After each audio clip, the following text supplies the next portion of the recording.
It's been seen in some people that have taken long-term antidepressants in the context of bipolar that they develop a chronic condition, meaning an ongoing condition of feeling irritable. Case studies absolutely have a place in scientific literature. They're often how we first become aware of something that should even be studied in the first place, right? They looked at the data for participants that had a depressive episode and were treated with antidepressants and then followed up with again later in a year.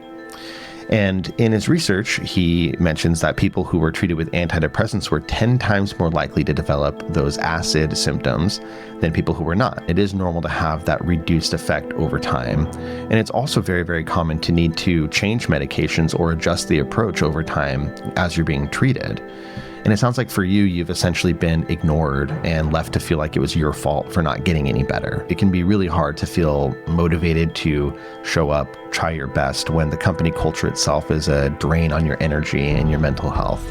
That's a recipe for long-term pain and burnout. One thing I would really encourage you to do is challenge the idea that you have no control over it. Our brains really, really don't like having lingering problems or lingering things that we haven't figured out yet.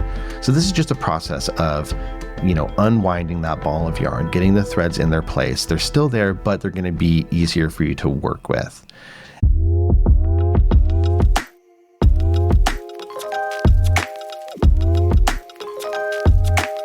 Hey friends, this is the Hardcore Self-Help Podcast. I'm your host, Dr. Robert Duff. Today, I am excited to answer a few questions for you. Thank you to everybody who responded to my call for questions. It's been very helpful. I've gotten some more in, including some that I'll be talking about today. If you didn't hear, I need some more questions for the show for Q&A podcasts like this. You can easily reach me at duffthepsych@gmail.com or using the contact form on my website, duffthepsych.com. It's been a little bit crazy around here recently. I nearly chopped off my finger last night. I'm not showing anything graphic on the video, but bandaged thumb. I was making dinner last night and, chopping garlic and took a piece of my finger with it. Luckily, didn't need stitches, just glue, and lost a big portion of my nail, but things have been a little wild around here. So this episode is probably going to be coming out a little bit late. So thank you for your patience if you're listening to it right as it comes out. And I wanted to let you know that for the coming episodes for the rest of the year, things might be a little bit here and there. I'm planning on doing at least one more before the end of the year to talk about my year in review and talk about my word for the year. But probably just one more and then I'll be done for the holidays. So thank you for going through another year with me. And with all that said, why don't we jump into the first question for the day? All right, so first one reads, Hi. First of all, my compliments. Thanks for the podcast. I listened to every episode. Very well done. Pausing to say that's very impressive. There's over 420 episodes, so thank you. Now to my question. Could you please talk about antidepressant-associated chronic irritable dysphoria, or ACID is the acronym for that. Or maybe you know someone who has a lot of information on the topic and could talk on your show. I took various antidepressants for several years and developed severe depression with very strange and painful symptoms that I never had before. Now it won't go away and life is very difficult. I'm very concerned that doctors prescribe antidepressants often just in case and without thinking much, and then they continue to prescribe them for years even though it's clear that the medicine is not helping at all and the person is feeling worse and worse. It took me 6 years to realize that these antidepressants were probably the reason why my mental health had deteriorated so much, and who can say what the prognosis is? The damage could be permanent. P.S. I'm from Estonia, so you have fans from every faraway little mysterious country. Awesome. Thank you for tuning in from Estonia. Estonia is not mysterious. It's a place. A lot of people have heard of it. But thank you for the really good question. This is a great one. I'll admit that I had not heard of ACID before. ACID, the acronym that we're talking about here. But I love questions like this for the show that allow me to dive deep into the research and learn more, because that's how I stay sharp. Honestly, between my clinical work, seeing clients with, medical issues or different neurological things that I hadn't yet heard of, and this podcast, I've learned way more than I ever did in my training program. And it's a big part of how I continue staying, competent and aware. Luckily, I also get to use some of the hours spent researching for the podcast for my continuing education for licensure. So that's an awesome thing that's, changed in the past couple of years. So thank you for the opportunity to talk about this. Let me dive into the terminology and the disorder itself. Okay, so what is antidepressant-associated chronic irritable dysphoria, or ACID, which I'll call it from here on out? I would call ACID a proposed condition, meaning it's not something that's currently recognized as a medical or mental health condition in the literature or in the textbooks or the DSM, the ICD, any of the things that doctors use to diagnose. It's not something that is known and recognized right now. And there are a lot of these out there. Some of them eventually garner enough research support to be classified in the medical literature, and some do not. But very often there are these sort of proposed conditions. I'll also say that with the rise of social media, especially things like TikTok, there are a lot more proposed conditions like this that are cropping up because people get to very quickly share their experiences and realize that there are similarities or commonalities between them. And so they'll come up with a term for it. And then eventually it needs to make its way into the scientific research. So this is what I would call a proposed condition. And as it stands, there are no clinical research studies directly investigating ACID.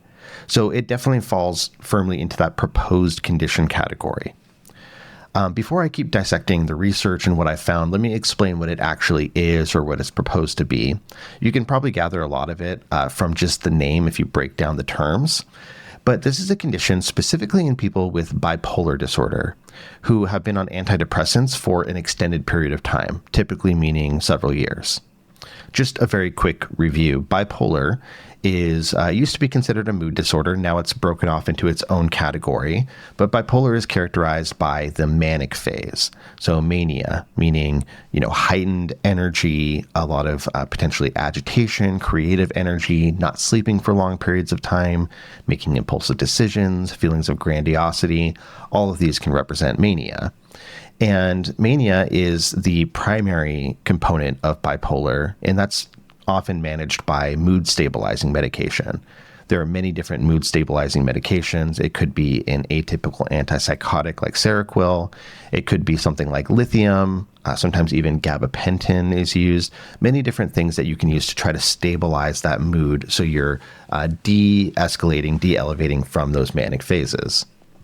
Now, bipolar indicates two poles. It's not always the case that people with bipolar have depression, but it is very, very common. And so people who have those both of those poles of bipolar, depression and mania, they might also be prescribed an antidepressant, like an SSRI. So say Lexapro or Prozac, something like that, Zoloft. This is pretty important because an SSRI on its own, given to somebody who has bipolar, will often cause them to launch into a manic phase. And sometimes people find out that they had bipolar, not just what they call unipolar depression, because they go get medication and suddenly they're, in a full manic phase of feeling agitated, not sleeping, all of those things. So typically you're going to be using, if you do pharmacologically try to control bipolar, an SSRI or other antidepressant, as well as a mood stabilizer, or just a mood stabilizer by itself. So getting back to ACID, the disorder we're talking about, it's been seen in some people that have taken long-term antidepressants in the context of bipolar that they develop a chronic condition, meaning an ongoing condition of feeling irritable, feeling dysphoric. And dysphoric in this case means feeling just uneasy, very unhappy, unsettled. And then what we call middle insomnia, which is insomnia that doesn't happen at the start of sleep when you're trying to fall asleep, but it happens in the middle of the night. So you wake up, have trouble falling back asleep. So it's kind of that triad of symptoms. Now, looking into this, it's very, very hard to figure out where the term and sort of the constellation of symptoms that they put together was first described. Best I can tell, there's a psychiatrist named, I'm going to potentially butcher his name, but Rif S. El Malak. And he's the head of mood disorder research at the University of Louisville. And I believe he may have coined the term specifically. I'm not totally sure, but in the clinical literature that I was able to review, that's the earliest that I saw it. He published a study in the Journal of Affective Disorders in 2005. And he observed that there seems to be a distinct triad of symptoms, like we talked about, the irritability, the dysphoria, the middle insomnia, that can be seen in people with bipolar who have been on these long-term antidepressants. So there's two main studies that I found from him. In the first one, which is this 2005 study, he presented 6 different cases that appeared to have similar patterns of worsening that could have been due to antidepressants. And they took antidepressants ranging anywhere from 3 to 7 years in this case study, or series of case studies. Now, it's important to point out, case studies absolutely have a place in scientific literature. They're often how we first become aware of something that should even be studied in the first place. Right. This is especially true in medical literature. You have somebody who presents with something that is maybe a new type of virus or a presentation of something that doesn't fit with other known disorders. It's important to make case studies about that so that you can put it out there and it can be further studied. But case studies do not provide proof that something exists on its own. There's no causal link established where it's clear that this leads to this. And it could easily be the case for this series of case studies that some other factor those people shared would better explain why they were similar in these ways. So this is super important because if you fast forward a few years, he led another study in 2008 with a bigger team, and this used data from something called the STEP-BD study, so a bipolar disorder study. Best I can tell, this study was a longitudinal study. People with bipolar from various different sites, they were observed naturalistically, meaning they gathered data in a way that they weren't part of, a direct experimental study. They were just sort of collecting data in these different locations, and they put it all together into a database. And so in the study, his team, they looked at the data for participants that had a depressive episode and were treated with antidepressants and then followed up with again later in a year. And in his research, he mentions that people who were treated with antidepressants were 10 times more likely to develop those acid symptoms than people who were not. However, when other factors were corrected for in the research, right, again, this is not an experiment, this is looking at observational data. And when other factors were corrected for, like people who have had previous antidepressant-induced mania, like I talked about at the beginning, this effect was not present. Right. So it's a statistical thing where, when you compare people, you might find an effect, but when you look at other factors and try to control for those, it looks like that effect was not actually there. And, it should be noted again, it's not an experiment. This is looking at existing data in a database, trying to discern what might have qualified for those acid criteria. And in the end, in his actual research paper, in the discussion, the team, they talk about the fact that this study does not support the existence of acid as an independent phenomenon. They say rather it's likely part of a broader spectrum of affective switches, so changes in mood due to antidepressants. We know that there are some issues that can be caused by antidepressants long term. This particular thing doesn't seem to be a phenomenon in and of itself, right? So aside from these studies that I talked about and some individual case studies in different papers, and then of course lots of, say medical websites like Psychology Today or something that's not a journal, but it's a medical science news website. There's a lot of opinions or summarizing of case studies and the research that are on those. But in terms of actual peer-reviewed clinical literature, there really isn't much out there. But of course, if anybody listening here has some data, some examples of research papers that I don't know about, please feel free to send them over. Always willing to be corrected on that.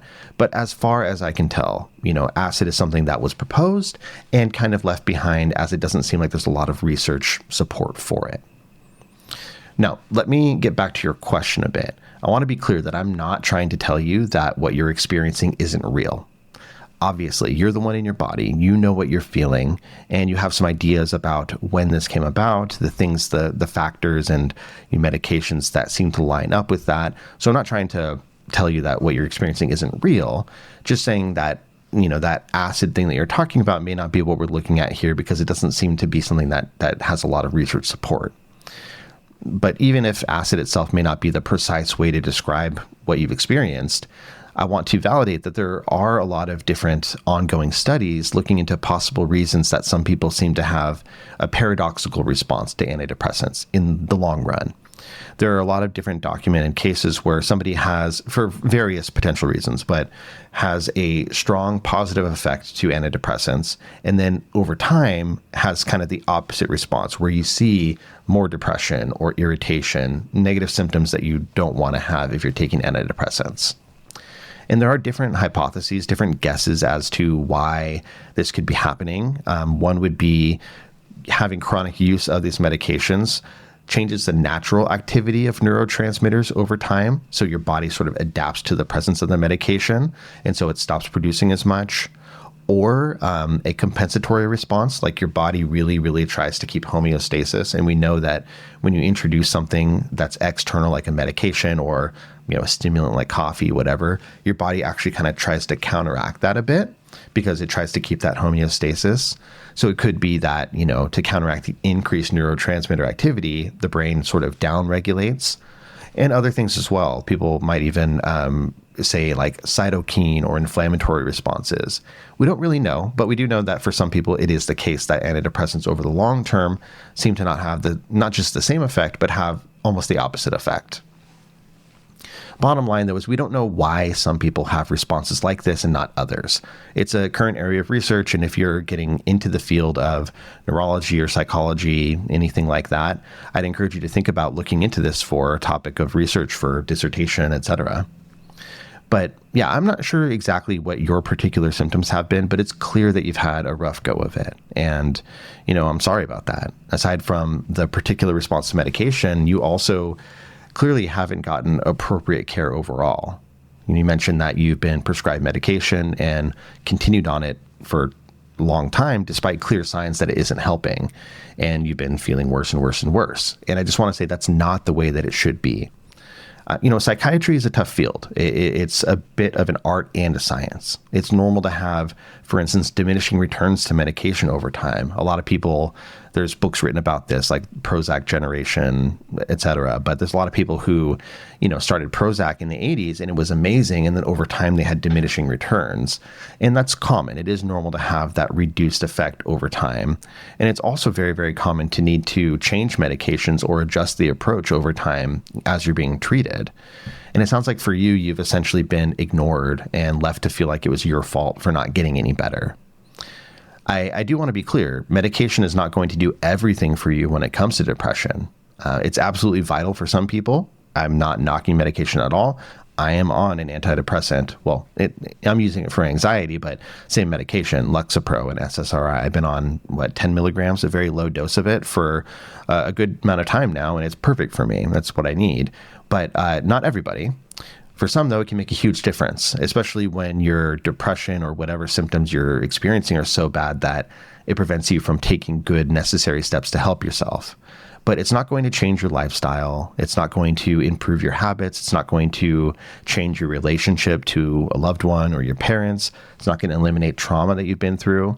It's typically one piece of the puzzle, and there are others that are just as important. So I think one of the things that you're highlighting here is what can happen when you aren't getting comprehensive care. Again, I don't think this is your fault. I don't think that you have been steered appropriately. And I see similar situations all the time in my work, especially with the older people that I work with as a neuropsychologist. I might have somebody who's in their 60s, 70s, or 80s, and they're on a medication for their mental health, and they have no idea why they're on it. They're just like, oh yeah, it's prescribed that, in the 90s or 80s. And I've just been on that forever. They've been on it for 30 plus years and it's never been changed, and it's just been there the whole time. So, a lot of people are in situations like this. And again, medications, they're effective for depression, but so is therapy. So is consistent cardiovascular exercise. So is treating, vitamin deficiencies or anything physically that needs to be corrected for. I want to give you some hope that your situation can still improve. In most documented cases where we see this kind of paradoxical antidepressant response, typically it does improve over time when the medications are discontinued. So if you're not on antidepressants now, you are going to likely need to put in some effort and some focus on these other pieces of that puzzle, right?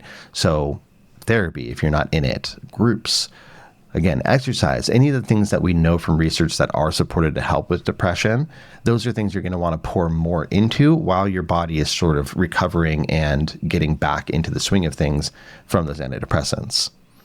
You might also consider other treatments. You've listened to all my podcasts, so you know that I've done some about things like TMS, transcranial magnetic stimulation, or ketamine treatments, which I've talked about. You deserve to get some help here still, even if the antidepressants aren't going to do it for you. And I would say that emotionally, you're well within your rights if you feel frustrated or even betrayed by the healthcare system.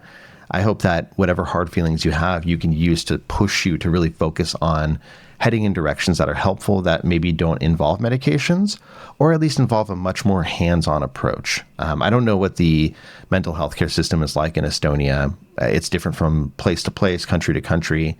If you have the opportunity to work with a specialist, like a psychiatrist who can really pay attention to what you've experienced in the past, pay attention to your symptoms now, and try to dial things in the right way for you, that could do wonders.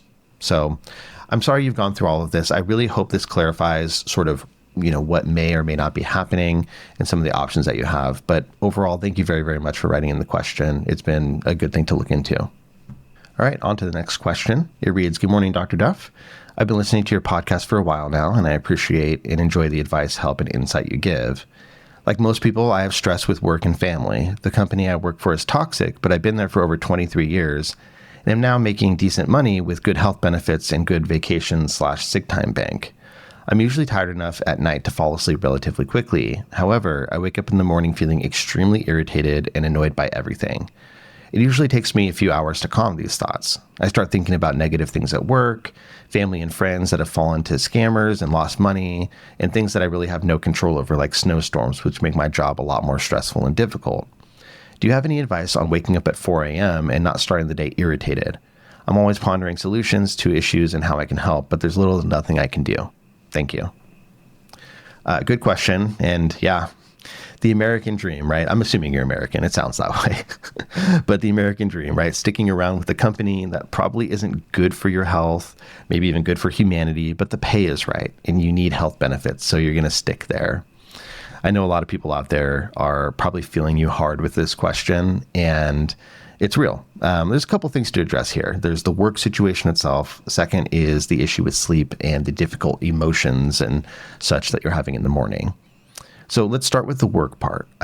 Sorry that you feel like your company is toxic. It can be really hard to feel motivated to show up, try your best when the company culture itself is a drain on your energy and your mental health.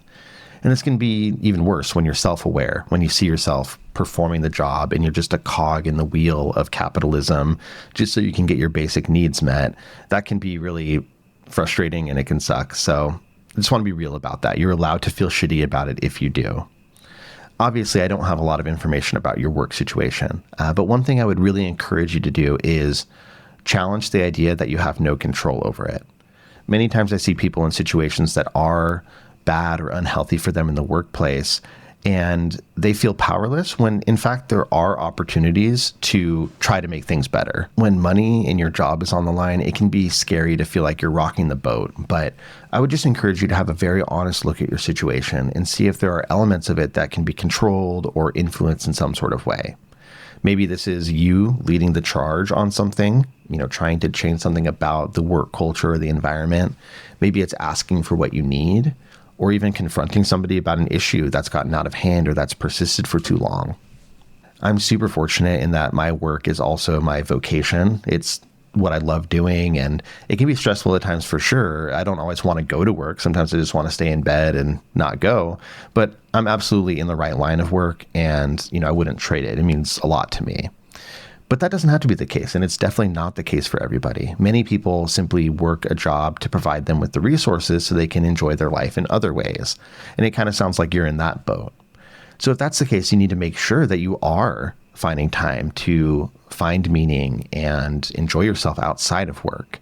If you're letting work stress you out, then you're coming home and not doing anything with the resources that your job provides. That's a recipe for long-term pain and burnout.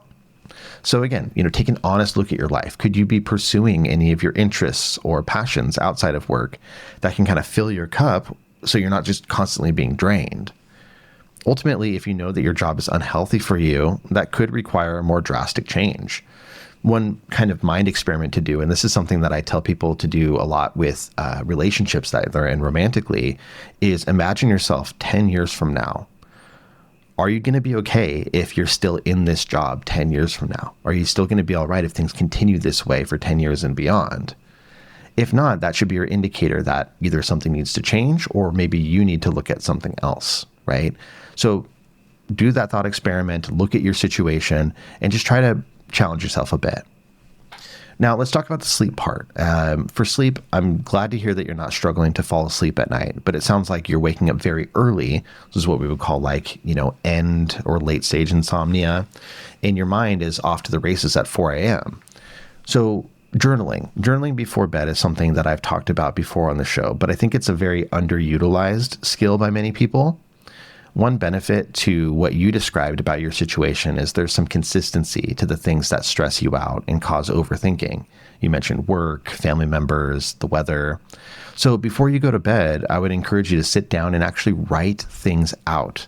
Write the things out that you're currently stressed about, things that are annoying you, things that you're worried about. Not immediately before your head hits the pillow. You don't want to take it right into bed with you, but maybe 30 minutes to an hour beforehand. And if you don't know what to journal about or how to journal, that's totally okay. It doesn't need to be anything fancy, but I would start with some questions like, how am I feeling? Or what am I worrying about? Literally, just ask yourself that. I do that all the time with myself. I go, okay, what are we feeling right now? Right? How are you feeling? And start there and try to be comprehensive. This is your time to get all of it out. Even if it's the same stuff as last time you journaled, you can write, I'm annoyed because I feel like I'm the only one that's trying to help with grandmother's situation. I probably have the least time out of all of my siblings, but if I don't step up, who will? It's just not fair. It's really pissing me off. This is arbitrary. You said someone in your family has been scammed. I'm not sure what that is, but maybe you can find a parallel here for yourself, right? Even if it's the same things that you have gripes with, just write it out. Personally, I try to keep saying more and more about it. I try to be as comprehensive as possible. If I'm writing, or a lot of times I do this talking to myself out loud, but writing is an even better option. I'll just keep going until I don't have anything left. I feel annoyed. I feel taken advantage of. I feel a little hopeless. I feel frustrated. I feel kind of worried, et cetera, et cetera, et cetera. And at a certain point, I'm sitting there kind of like searching in my heart, like, okay, is there anything else there? What else do I feel? Is there anything else there? And at a certain point, you've said everything that needs to be said, which is a good thing, right? You've gotten all out. You're still going to feel it, but at least it's on the page. And then after that, I like to ask myself, does anything need to be done about this? And that's one that will be very important for you, right? Sometimes there is nothing to be done. Sometimes you just need to let a situation play out, wait for it to be over, and just have it pass. Other times, action may be necessary. It could be a logistical thing like, oh, I need to write down so I remember to put something on the calendar. Or it could be something like addressing somebody, texting a sibling saying, hey, I need more support with grandma this weekend. I am burning out and I know you're busy, but I need some help from you. Whatever, right? And so you want to think, is there anything to be done about this? And this altogether will give you a better handle on what's going on in your mind and any actions that you want to remember. It's kind of like unwinding a ball of yarn, right? Imagine you have a ball of yarn that's all tangled up, yarn barf, as I've heard they call it, in your head. And even though when it's there and it's all untidy, maybe it's in a ball, whatever, it's still there. But as you loosen it up, as you separate out the threads and you unwind it, it's more manageable. It's more workable when you finally pull up the threads and want to do something with it. So this is just a process of, unwinding that ball of yarn, getting the threads in their place. They're still there, but they're going to be easier for you to work with. And when you don't do this, our brains really, really don't like having lingering problems or lingering things that we haven't figured out yet. So if you don't do this and you just try to go to sleep without putting in any sort of active processing effort, then your brain's going to actually be trying to solve the problem and also rehearse things so you don't forget them while you're sleeping. And it sounds like you're so tired and so worn out from your job that you can go unconscious. But at a certain point, when you've had enough rest, your brain's like, boop, boop, boop, boop, boop, and it boots back up. And it's like, all right, what do we got to figure out? What do we got to do? So I think this could be helpful for you. What I would say is when you finish that journaling, whatever form it takes, that's when you take some time to focus on relaxation. Give yourself a little buffer, a little window to leave those concerns on the page and then move onward to sleepy time. So after you get those things off your chest, take some time to calm down. You might want to do some stretching. You might want to listen to some music. You might want to, sit on your porch and, just get some fresh air, whatever, read a little bit, talk to your spouse, anything like that. And then you move on to sleepy time.